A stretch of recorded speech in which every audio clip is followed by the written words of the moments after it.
The year was 2347. Humanity had spread across the stars like seeds carried by the wind. They built cities on distant moons and stations that floated in the endless dark. They believed they were safe. They were wrong. Captain Taiho stood on the bridge of the HSS Serpent and watched the stars through the wide window. He was a tall man with gray hair at his temples and eyes that had seen too much death. 20 years in the United Earth Navy had taught him many things. The most important lesson was simple. The universe did not care about human plans. "Captain, we are picking up a strange signal," said Lieutenant Yuna. She was young, barely 30, but her mind was sharp as a blade. She had joined his crew 2 years ago, and Taiho had never met anyone who could think faster under pressure. "What kind of signal?" Taiho asked. "A distress call. It comes from New Bizon Colony." Yuna's fingers moved across her console. "But there is something else." Another voice. A language I have never heard. Taiho felt a cold feeling in his chest. New Bizon was a farming colony. Peaceful. Why would they send a distress call? "Play it," he ordered. The speakers crackled. First came screams. Human screams. Then the sound of weapons firing. Then silence. And finally, a voice spoke in a language that sounded like breaking bones and grinding metal. It was not human. It was not any species humanity had ever met. "What in the name of Earth was that?" whispered Sergeant Genu. He was the head of the ship's marine squad, a man built like a mountain with hands that could crush stone. Before anyone could answer, the ship shook. Alarms screamed. Red lights flashed across the bridge. "Report!" Taiho shouted. "Captain, Titan Station is under attack." Yuna's voice was steady, but her face was pale. "Ships are coming out of fold space. Hundreds of them. No, thousands." Taiho ran to the window and looked toward Titan Station. What he saw made his blood freeze. Black ships filled the sky. They were massive, larger than any vessel humanity had ever built. Their hulls looked alive, like the skin of some terrible beast. They moved without sound, without mercy, and they brought death. Titan Station's defense fleet tried to fight. Taiho watched as human ships fired everything they had. Missiles, energy beams, nuclear weapons. Nothing worked. The black ships absorbed every attack and kept coming. One by one, the human ships exploded. Titan Station itself was hit by a beam of purple light. The station, home to 50,000 souls, broke apart like glass. "We need to run," Taiho said. His voice was calm, but his heart was pounding. "Doan, get us out of here. Now."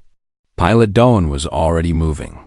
He was the best pilot Taiho had ever seen, a young man with quick hands and quicker instincts. The Sea Serpent turned and accelerated toward the asteroid field nearby. "They are following us," Yuna called out. 3 ships breaking from the main fleet. "Engineer Sora, I need more speed." Taiho shouted into the communicator. "I am giving you everything." Sora's voice came back. She was down in the engine room, covered in grease and sweat. "The engines cannot take much more." Dalhan flew like a man possessed. He weaved between asteroids, using the rocks as shields. The black ships fired beams of energy that turned asteroids into dust, but Dohan was always one step ahead. One of the enemy ships flew too close to a large asteroid. Dohan saw his chance. He fired the Sea Serpent's missiles at the rock. The explosion sent debris flying into the black ship. It crashed into another asteroid and broke apart. "One down." Genu cheered, but the other 2 ships kept coming. They were faster now, learning from their mistake. "Brace for impact." Yuna screamed. A beam hit the Sea Serpent's side. The ship shook like a toy in a giant's hand. Lights went out. People fell. Somewhere in the ship, Metal screamed as it tore. Damage report. Taiho demanded. Hull breach on Deck 7. Engines at 40%. We lost 6 crew members. Yuna's voice cracked on the last words. Taiho closed his eyes for 1 second. 6 of his people. Gone. Just like that. Keep flying, he ordered. We have to warn Earth. They flew for 3 more hours before the enemy ships gave up the chase. Perhaps the Sea Serpent was too small to matter. Perhaps the enemy had bigger targets. Whatever the reason, they were allowed to escape in the medical bay. Dr. Hana was treating the wounded when Genu brought in something unexpected. It was an alien, but not one of the attackers. This creature was thin and pale, with large dark eyes. It had been floating in space, dying, when they found it. It is still alive, Hana said with surprise. The alien opened its eyes. It looked at the humans around it with something like sadness. You are the new ones, it whispered. Its voice weak. The ones they call humans. Who are you? Taiho asked. Who attacked us? I am a keeper. We watch. We record. We remember the species that fall. The alien coughed, and blue liquid came from its mouth. The ones who attacked you are called the Pale Lords. They command the Black Armada. They have conquered 200 species. None have survived. None? Yuna asked. None. The keeper's eyes were closing. Your kind will be harvested like all the others. There is no hope. There is never any hope. The alien died with those words on its lips. Taiho stood in silence for a long moment. Around him, his crew waited. They were scared. They were hurt. They were looking to him for answers. He thought about Titan Station. He thought about 50,000 people who were alive this morning and dead now. He thought about his crew, his ship, and the distant blue planet called Earth. No hope? Taiho said quietly. Then he raised his head. We will see about that. Set course for Earth. We have a war to fight. The Sea Serpent turned toward home, carrying with it the first survivors of humanity's darkest day. The Sea Serpent drifted through the cold emptiness of space. Its hull was damaged. Its engines were weak. But it was still alive, and so was its crew. In the engine room. Sora worked without rest. She had not slept in 2 days. Her hands were cut and burned from working with broken machinery, but she did not stop. The ship needed her. Talk to me, old girl, she whispered to the engine. Tell me what you need. Sora had always been good with machines. When she was a child on Earth, she fixed things that other people threw away. Broken radios, old computers, damaged toys. She believed that everything could be saved if you tried hard enough. Now she was trying to save a starship. She found pieces of the enemy, ships floating in space after the battle. Black metal that seemed to move on its own. Organic technology, alive in some strange way. Most engineers would be afraid to touch it. Sora was curious. Let us see what makes you work, she said. After hours of study, she discovered something important. The alien technology was sensitive to certain types of radiation. When she exposed a piece of enemy hull to gamma rays, it began to shake and twist like it was in pain. Sora smiled for the first time in days. She had found a weakness. On another part of the ship, Dr. Hana was studying the body of the dead keeper. She worked carefully, respectfully. This creature had tried to warn them. It deserved dignity. What she learned was disturbing. The Pale Lords were ancient beings, older than most stars. They did not conquer worlds for resources or territory. They did it for pleasure. They fed on the fear and pain of other species. Each world they destroyed made them stronger. They are monsters, Hana said to herself. Pure monsters. She also learned something else. The Keepers had watched the Pale Lords for thousands of years. They had seen many species try to fight back. All had failed. The Pale Lords always won because they were patient. They studied their enemies. They learned their weaknesses. And then they struck without mercy. But the Keepers had never seen a species like humanity. Humans were young, emotional, unpredictable. The Keepers did not know what to make of them, that maybe. Hannah thought that was a good thing. Captain Taiho walked through his damaged ship and visited his crew. He stopped to talk with each person. He learned their names, their fears, their hopes. This was something he had always done. A captain who did not know his crew was not a real captain. He found Genu in the training room, hitting a punching bag with his massive fists. "You should rest," Taiho said. "I cannot rest." Genu kept hitting. "I keep seeing them. The black ships. Our people dying." Taiho nodded. He understood. "Tell me about yourself, Sergeant. Where do you come from?" Genu stopped hitting. He looked at his captain with surprise. "You want to know about me?" "I want to know about all my crew." Genu was quiet for a moment. Then he spoke. "I grew up on the streets of Bizen. No parents. No family. I stole food to survive.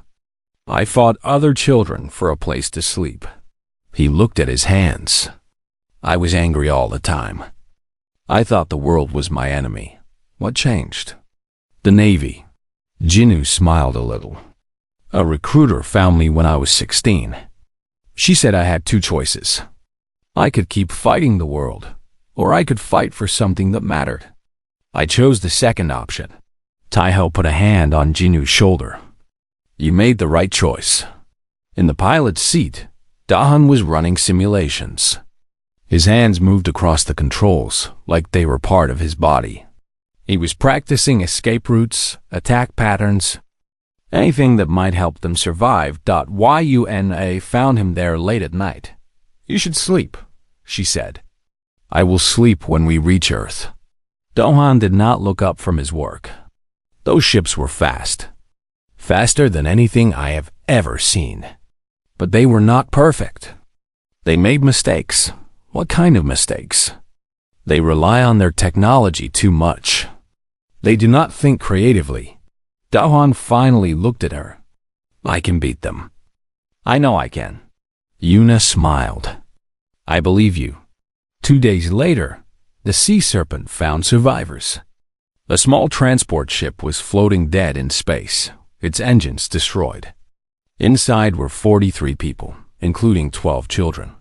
They were from a mining colony that the Black Armada had destroyed.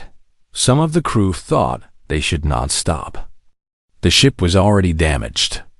Adding more people would slow them down. The enemy could find them at any moment. Taiho listened to their arguments. Then he gave his order. "We take them aboard." All of them.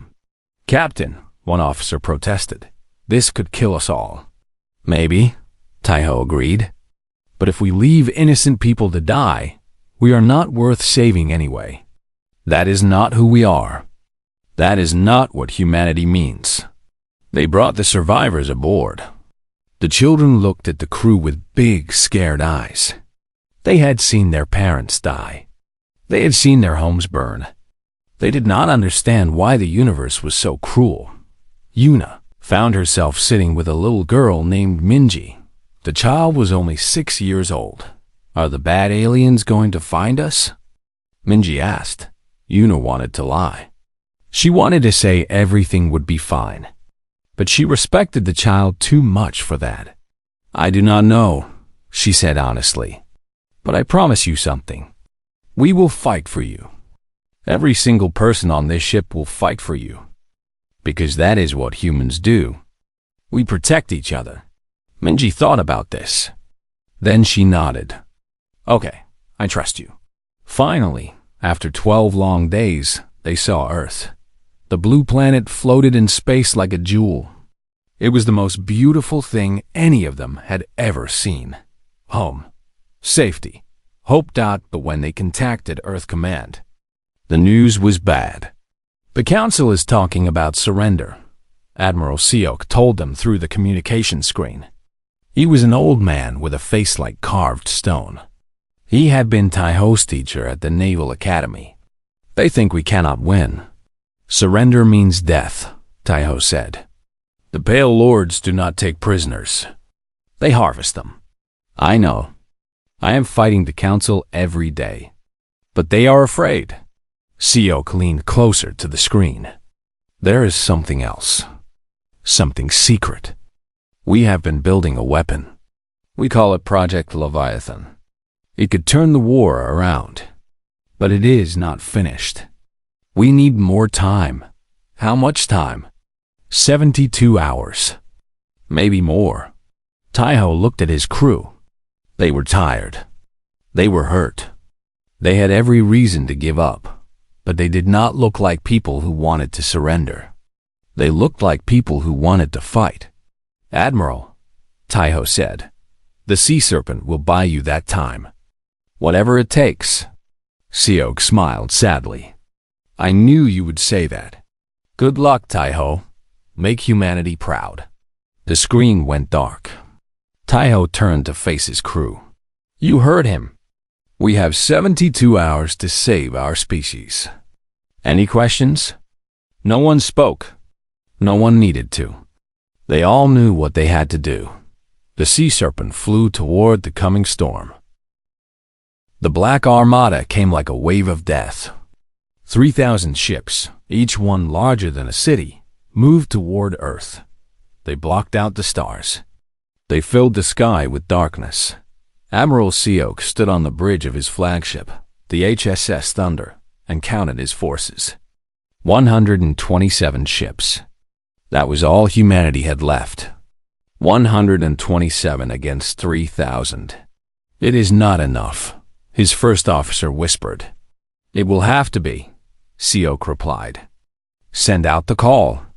Every ship. Every pilot. Everyone who can fight. The call went out across the solar system. It reached military bases and civilian ports. It reached old veterans who had retired years ago. It reached young cadets who had not finished their training, and they came. Every single one of them. Old cargo ships were fitted with weapons. Mining vessels were transformed into bombers. Private yachts became scout ships. People who had never held a gun volunteered for combat training. Factories that once made toys now made missiles. On Earth, the news showed the approaching fleet. Some people panicked. Some people cried. But most people did something unexpected. They got angry. Warlord Gorek, the supreme commander of the Black Armada, sent a message to Earth. His face appeared on every screen in the world. He was a pale lord, tall and thin, with skin like white marble and eyes like black holes. He wore armor made from the bones of conquered species. Humans, he said, his voice like ice cracking. You have seen what we can do. You have seen your stations burn. Your colonies fall. Your people die. Now I give you a choice. Surrender and become our slaves. You will work for us. You will serve us. You will live, though you will wish for death. He smiled, showing teeth that were too sharp, too many. Or resist, and we will harvest every single one of you. We will drain your minds while you still breathe. We will feed on your fear for 1,000 years. The choice is yours. The message ended. The world was silent. Then, from every corner of the planet, a sound rose up. It was not a scream of fear. It was a roar of anger. People took to the streets, not to surrender, but to demand weapons. They wanted to fight. They wanted revenge. One woman, a grandmother named Sunyi, was interviewed on the news. She had lost her son and grandchildren at Titan Station. They think we will bow down? She said. Her voice shook with rage. They think we will beg for mercy? I am 83 years old, and I will pick up a rifle before I let those monsters take another child from another mother. Let them come. We are ready. Her words spread across the world. Sunyi became a symbol. If an 83-year-old grandmother was willing to fight, then everyone else should be too. On the Sea Serpent, Lieutenant Yuna worked day and night on a battle plan. She had studied the data from Titan Station. She had analyzed every piece of information they had about the enemy. And she had found something. Their organic technology is their strength, she explained to the crew.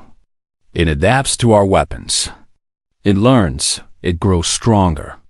But Sora discovered that certain radiation frequencies hurt it. If we can create a large pulse of this radiation, we can disable their ships.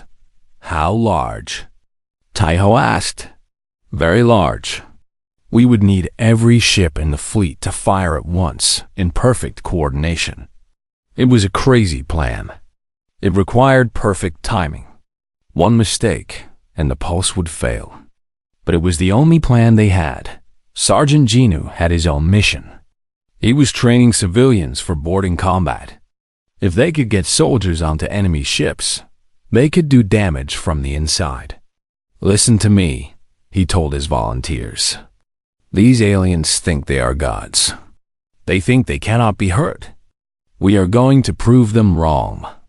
We are going to board their ships, find their weak points, and tear them apart from the inside. A young man raised his hand. How do we fight something that has never lost? Genu grinned. Easy. We do something no one has ever done before. We surprise them. Captain Taiho was called to a secret meeting with Admiral Seok. There, he learned about the true nature of their mission. We need the enemy's communication codes, Seok explained. If we have those, we can predict their movements. We can find their weak spots. The Sea Serpent is the fastest ship we have. You need to infiltrate their forward base and steal those codes. That is a suicide mission, Taiho said calmly. Yes, it probably is. Taiho thought for a moment. Then he nodded. We will do it. The Sea Serpent left that night. They flew in silence, running without lights, hiding in the shadows between stars. Dohan guided them through asteroid fields and past enemy patrols. He had never flown better in his life. They found the forward base on a dead moon. It was a massive structure of black metal, crawling with enemy soldiers. Getting in would be hard. Getting out would be almost impossible. I have a plan, Yuna said. It is dangerous. All your plans are dangerous, Genu replied. That is why they work. They attacked at dawn. Dahung flew the Sea Serpent straight at the base, drawing enemy fire. While the aliens focused on the ship, a small team led by Genu landed on the surface and entered through a side entrance. Inside, the base was a nightmare. The walls were alive. The floors pulsed like heartbeats. Enemy soldiers appeared from the shadows, fast and deadly. Jinu fought like a demon. He broke alien bodies with his bare hands. He led his team deeper and deeper into the base. Yuna found the communication center. Her fingers flew across alien controls she barely understood. Somehow, impossibly, she cracked the code. I have it. She shouted. I have everything. But the enemy had found them. Soldiers poured into the room from every direction. Run, Genu ordered. I will hold them off. They ran. Behind them, Genu faced a wave of enemies alone. He fought with everything he had, giving his team time to escape. On the ship, Dohan saw them coming. He also saw the enemies right behind them. They are not going to make it, he whispered. Then he did something crazy. He flew the Sea Serpent directly into the base entrance, crushing enemy soldiers under the ship's hull. The team jumped aboard. Where's Genu? Taiho demanded. They saw him then, running across the landing bay, bleeding from a dozen wounds, still fighting. Doan kept the ship steady as Genu leaped through the open door. Go! Genu shouted. Donal. They flew. Behind them, the enemy base exploded as its reactor went critical. They had done it. They had the codes. but the price was high. Dahan had been hit by enemy fire during the rescue. He collapsed at his controls, blood spreading across his flight suit. "Dahan!" Yuna ran to him. "I am fine," he said weakly. "Just a scratch. You need medical attention. You need to stop flying." Doan looked at her with tired eyes. "No, I will fly until my heart stops. The battle is coming. You need me." Dr. Hannah did what she could. She stabilized him, stopped the bleeding, gave him medicine for the pain. But she warned them that he could not survive another fight. Doan just smiled. "Watch me." Back at Earth, Yuna decoded the stolen information. What she found changed everything. The Armada's formation centered around one ship, the Devourer. It was Warlord Gorak's flagship, and it controlled the entire fleet. If they destroyed the Devourer, the other ships would lose coordination. They would become confused, vulnerable. "We have a target," Taiho announced to the fleet. "All ships will converge on the Devourer. We will punch through their lines and destroy their command ship. This is our only chance." Every captain in the fleet responded. They were scared. They knew most of them would die, but they were ready. On the night before the battle, Taiho gathered his crew. "They have conquered 200 species," he said quietly. "They have never lost, but they have never faced us.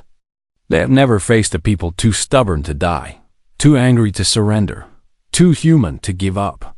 He looked at each of them. Yuna, Jinnu, Sora, Dawn, Hana, his family. "Tomorrow we fight. Some of us will not survive. But what we do tomorrow will be remembered forever. Our children will tell stories about this day. Our grandchildren will sing songs about it. And the Pale Lords will learn something new." He raised his fist. "They will learn to fear the Serpent." 127 ships turned toward the darkness. The final battle was about to begin. The Black Armada arrived at Earth like a cloud of death. 3,000 ships spread across the sky, blocking the sun, turning day into night. On the surface, billions of people looked up and saw darkness. Warlord Gorak stood on the bridge of the Devourer and smiled. He had done this many times before. He had watched planets burn. He had heard the screams of dying civilizations. To him, this was just another conquest, another meal. "They have gathered their fleet," his second-in-command reported. 130 ships, including civilian vessels. Gorak laughed. It was a cold sound, empty of joy. 130 against 3,000? They are braver than I expected, or more foolish.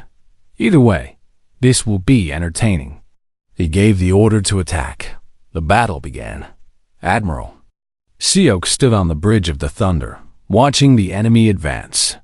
He had been a soldier for 50 years. He had fought pirates and rebels and criminals. But he had never faced anything like this. "All ships, hold position," he commanded. "Wait for my signal." The Black Armada fired first. Beams of purple energy cut through space. Human ships exploded. 10 ships were gone in the first minute. 20 in the second. "Hold," Seok shouted. "Hold your fire." The crew looked at him like he was crazy. They were dying. Their friends were dying. Why were they not fighting back? But Seok had a plan. He was waiting for the right moment. The enemy ships came closer. They were confident now, arrogant. They thought this would be easy. They spread their formation, surrounding the human fleet like wolves around sheep. That was their mistake. "Now," Seok commanded. "All ships, fire radiation pulse." Every human ship fired at once. The pulse spread through space like a wave of light. When it hit the Black Armada, something wonderful happened. The enemy ships began to scream. Their organic hulls twisted and writhed. Their systems failed. Ships crashed into each other. For one glorious moment, the unstoppable Black Armada was in chaos. Attack! Seok shouted. Attack now! The human fleet charged. They flew into the confused enemy formation, firing everything they had. Enemy ships exploded. For the first time in the battle, the Pale Lords were dying, but the moment did not last. The Black Armada was vast. Even with hundreds of ships damaged, thousands remained. They recovered quickly, adapting to the radiation, rebuilding their defenses. The battle became a slaughter again. The thunder took a direct hit. Fire spread through the ship. Seok was thrown from his feet. He felt blood on his face, pain in his chest. Admiral! His first officer shouted. We have to abandon ship. No. Seok pulled himself up. His legs were broken. He could not walk, but he could still command. Get me Captain Taiho. Transfer fleet command to the Sea Serpent. Sir, you cannot. Do it. Seok grabbed the communication device. Taiho, are you there? I am here, Admiral. Taiho's voice was steady. I am transferring command to you. The fleet is yours now. Take them to the Devourer. Destroy that ship. End this war. Admiral, let us send a rescue team. There is no time. Seok coughed. Blood came with the cough. Listen to me, Taiho. I have been a soldier all my life. I have waited for a battle that matters. This is that battle. Let me die fighting. Through the window, Seok could see the Devourer. It was massive, larger than a mountain, surrounded by hundreds of smaller ships. It seemed impossible to reach. Good luck, Captain, Seok said. Make humanity proud. He cut the communication. Then he turned his dying ship toward the enemy. All power to engines, he ordered. Ram the nearest enemy ship. The thunder flew one last time. It crashed into a Pale Lord destroyer, destroying both ships in a ball of fire. Admiral Seok died the way he had lived, fighting. On the Sea Serpent, Taiho felt the loss like a punch to the heart, but he did not have time to mourn. The battle was still raging. All ships, form on me, he commanded. We are going straight to the Devourer. The human fleet gathered around the Sea Serpent. There were only 60 ships left now. 60 against 2,000. The odds were impossible, but they flew anyway. Dohan piloted the Sea Serpent through a storm of fire. He was weak from blood loss. His hand shook on the controls. But he did not stop. He could not stop. Too many people were counting on him. Enemy ships on our left, Yuna shouted. I see them.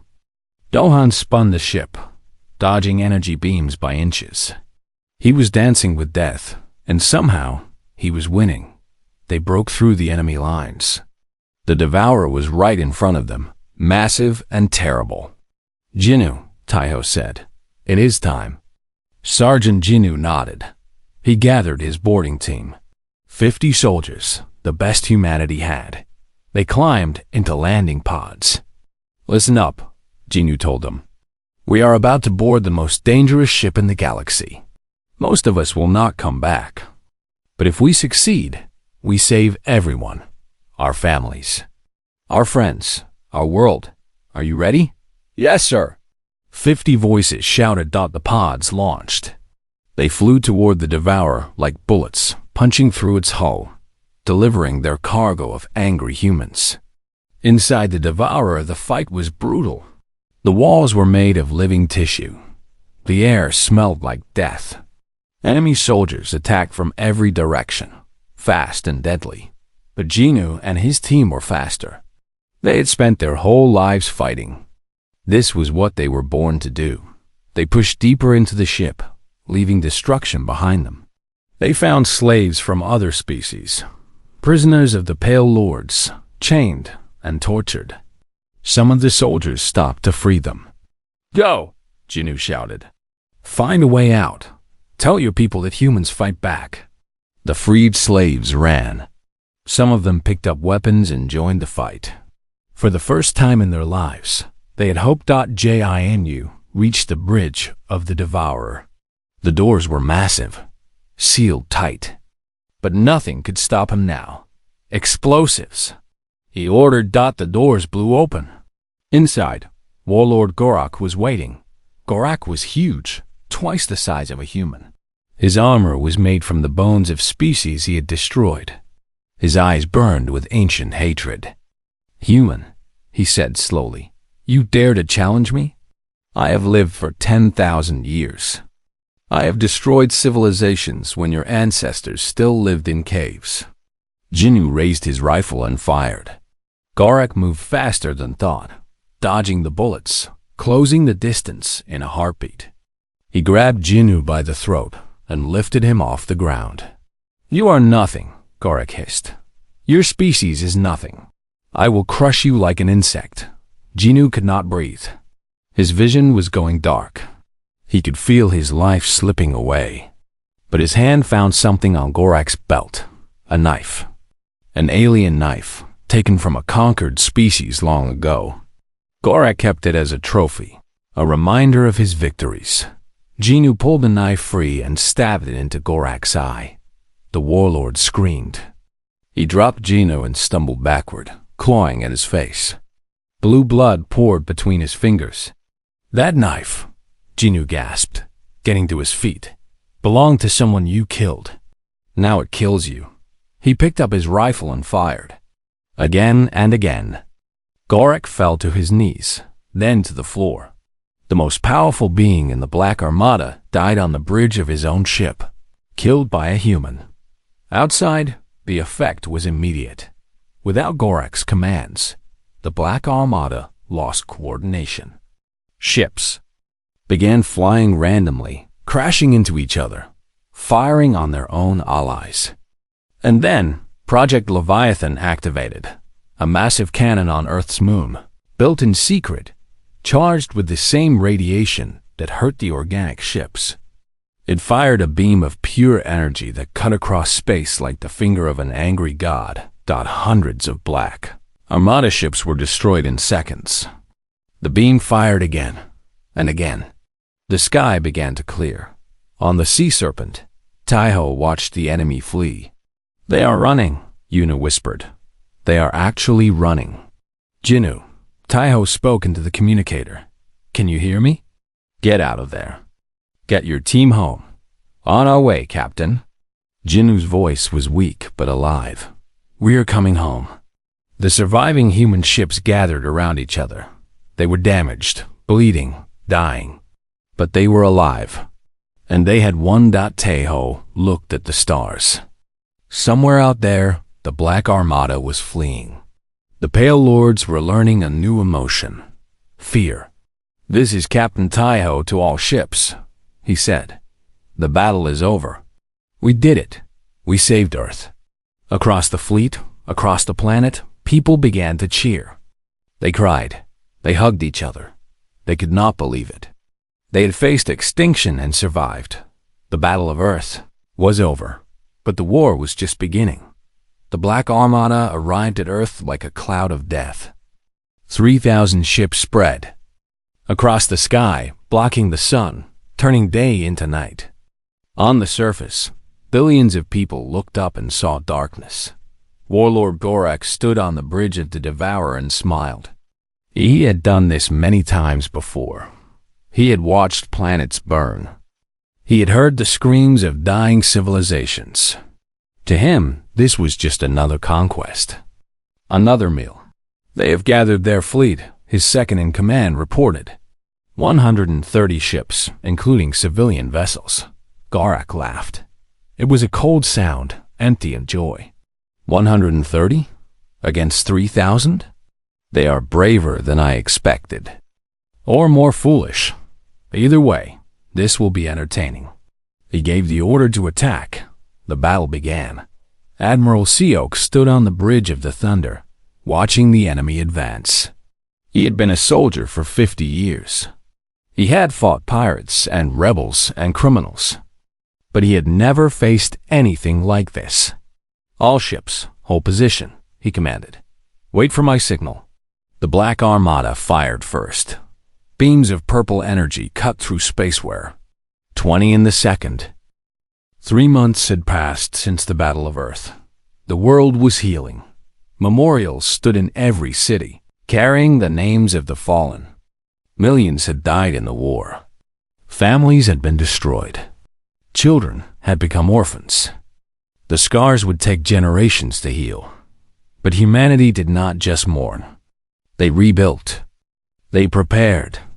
They remembered. Captain Taiho stood before a crowd of thousands. Behind him was the HSS Serpent, repaired and stronger than ever.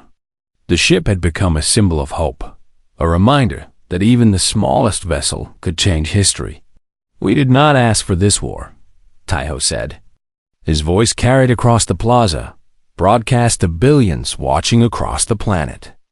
"We did not want it. But when it came, we did not run. We did not hide. We fought. And we won." The crowd was silent. They were listening to every word. The Pale Lords have ruled this galaxy for thousands of years. They have destroyed civilizations. They have ended entire species.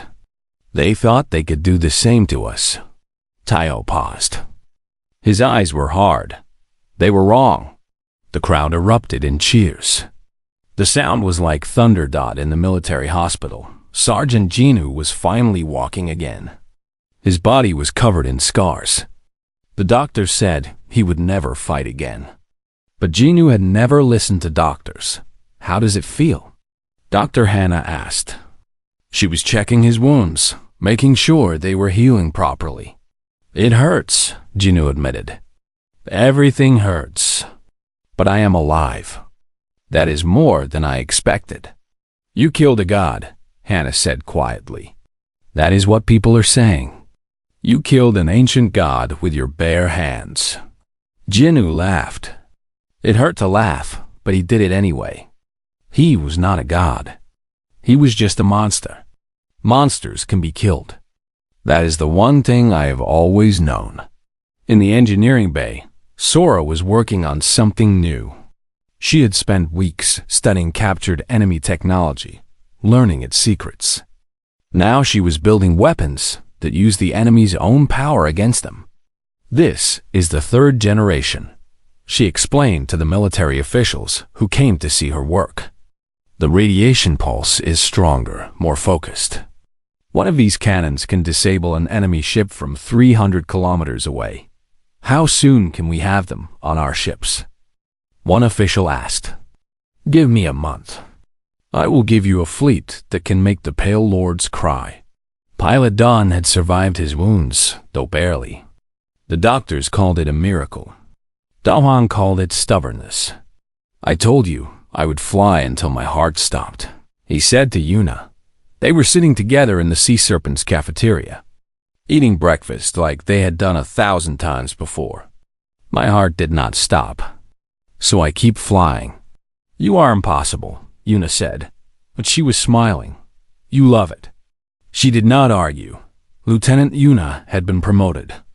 She was now Captain Yuna, commander of the HSS Leviathan, the largest ship humanity had ever built. It was named after the weapon that had saved Earth, a symbol of humanity's new power. "I do not want to leave the Sea Serpent," she told Taiho. "This ship is my home. You are my family." "I know," Taiho said. "But humanity needs you. Your crew on the Leviathan needs you. And we will see each other again. This is not goodbye. This is just the beginning." Yuna hugged him. She did not care that captains were not supposed to show emotion. She had learned something in this war. Emotions were not weakness. They were strength. They were what made humans different. They were why humans won. Dr. Hannah had been busy too. She had learned to communicate with the species that the Pale Lords had conquered. Slaves who had been freed during the battle. Survivors who had escaped from other worlds. They came to Earth seeking help, seeking allies. "They want to join us," Hannah told the council. "These species have been slaves for centuries. They want to fight back. They want revenge." The council was divided. Some thought humanity should focus on defense. Build walls. Stay safe. Let the galaxy solve its own problems. But most people disagreed. "We cannot hide," one representative said. "The Pale Lords will come back. They will bring more ships, more soldiers. If we want to survive, we cannot just defend. We have to attack. We have to take the war to them." That was when humanity launched Operation Serpent's Wrath. Thought it was the largest military operation in human history. 500 ships, built in secret over 3 months, carrying the best soldiers humanity had. They were joined by ships from other species, former slaves who had finally found hope. The fleet gathered at the edge of the solar system. Taiho stood on the bridge of the Sea Serpent and looked at the assembled force. It was beautiful. It was terrifying. It was humanity at its best. The Pale Lords sent one final message before they left. "You have made enemies of the Eternal," the message said. The voice was cold, filled with hatred. "We will return with 10,000 fleets. We will burn your world. We will harvest your children. We will make you wish you had never been born." Taiho recorded his response. It was broadcast across the galaxy, to every species that had ever suffered under the Pale Lords. "You call yourselves eternal," he said. "You think you cannot be killed. You have lived for 10,000 years without fear. That ends now." He leaned forward. "We are humanity. We are young. We are small. But we are stubborn. We are angry. And we do not forgive." His voice hardened. "You took our colonies. You killed our people. You thought we would break. Instead, you made us stronger. You made us united. You made us dangerous." He stood up. "You say you will bring 10,000 fleets? Then we will build 10,001. You say you will burn our world? Then we will burn yours first. You want war? You have war." He pointed at the camera. "We are coming for you. Every ship you have. Every world you control. Every dark corner where you hide. We will find you. We will destroy you. And when we are done, the galaxy will know one thing." His final words echoed across the stars. When the serpent rises from the sea, empires fall. The fleet jumped into faster-than-light travel. 500 ships vanished into the void, heading for the heart of Pale Lord territory. On Earth, people watched them go. They were scared. They knew that many of those ships would not return. Many of those soldiers would die far from home, but they were also proud. For the first time in history, humanity was not just surviving. They were fighting. They were leading. They were becoming something greater than they have ever been. In a small village in Korea, an old woman named Sunyi watched the news. She was the grandmother who had spoken so fiercely after the first attack, demanding to fight. Now she watched as her grandchildren's generation flew into the darkness to protect the next generation. "Go," she whispered. "Go and show them what we are made of." On the Sea Serpent, Taiho gathered his crew one last time before they entered enemy territory. They were in the ship's common room, the place where they had shared meals and stories and laughter through all the dark days. "I have been thinking," Taiho said slowly, "about what makes us different. The Pale Lords have power. They have technology. They have lived for thousands of years. But they do not have what we have." "What is that?" Sora asked. "Each other." Taiho looked at them. Yuna on the view screen, commanding the Leviathan but still part of their family. Jinnu, scarred but unbroken. Sora, brilliant and brave. Doan, stubborn to the end. Hana, caring for them all. The Pale Lords fight for pleasure. They fight because they enjoy hurting others. But we fight for the person next to us. We fight for our families. We fight for strangers we have never met. That is our strength. That is why we will win." He raised his glass. To the Sea Serpent. To Earth. To humanity. They all raised their glasses. To humanity. The ship hummed around them as it flew toward war. Behind them was Earth, small and blue, growing smaller every moment. Ahead was darkness, danger, and the greatest challenge humanity had ever faced. But they were not afraid. They were angry. They were determined. They were human. And they were just getting started. The wrath of the Serpent had awakened. And the galaxy would never be the same.